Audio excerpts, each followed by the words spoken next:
राधे कृष्णा। विजया एकादशी व्रत कथा। एक बार युधिष्ठिर ने भगवान श्री कृष्ण से निवेदन किया कि आप फाल्गुन कृष्ण एकादशी व्रत के बारे में बताइए। इस पर भगवान श्री कृष्ण ने कहा कि फाल्गुन कृष्ण एकादशी को विजया एकादशी के नाम से जाना जाता है।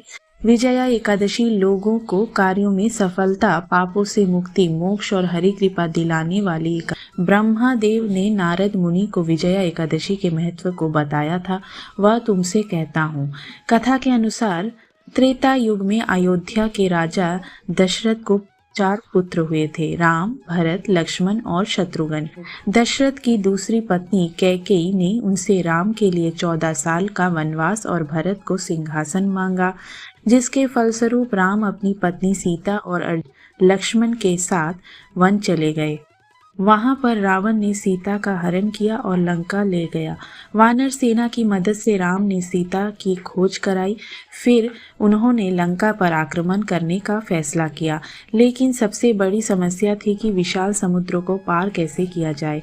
इस बारे में सभी लोग सोच रहे थे कि एक दिन लक्ष्मण ने बताया कि वहां से कुछ दूर पर वकदाल्यभय ऋषि का आश्रम है, उनके पास चला जाए। वे समुद्र पार करने और लंका तक पहुंचने का मार्ग बता सकते हैं। इस पर राम वकदाल्यभय ऋषि के आश्रम में पहुंचे और उनको प्रणाम करके आने का कारण बताया। तब वकदाल्यभय ऋषि ने उनको बताया कि आपको विजया एकादशी यानी फाल्गुन कृष्ण एकादशी का व्रत करना चाहिए। इसमें आप भगवान विष्णु की विधि विधान से पूजा करें और व्रत रखें। यह व्रत आपको अपने भाई, सेनापति और अन्य सहयोगियों के साथ करना होगा। ऋषि ने उनको विजया एकादशी की व्रत विधि भी बताई। उन्होंने कहा कि इस व्रत को करने से कठिन कार्य भी सफल हो जाते हैं। राम वापस वानर सेना के पास आ गए। फाल्गुन कृष्ण एकादशी को उन्होंने विजया एकादशी व्रत रखा और विधि विधान से विष्णु पूजा की। वकदाल्यभय ऋषि ने के बताए अनुसार कि पूरा व्रत किया गया। उस व्रत के पुण्य प्रभाव से वानर सेना समुद्र पर सेतु बनाकर उस पार चली गई और लंका पर आक्रमण करके विजया प्राप्त की।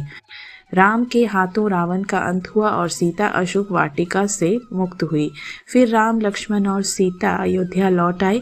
इस प्रकार से जो भी व्यक्ति विजया एकादशी का व्रत करता है उसे अपने कार्य में सफलता प्राप्त होती है।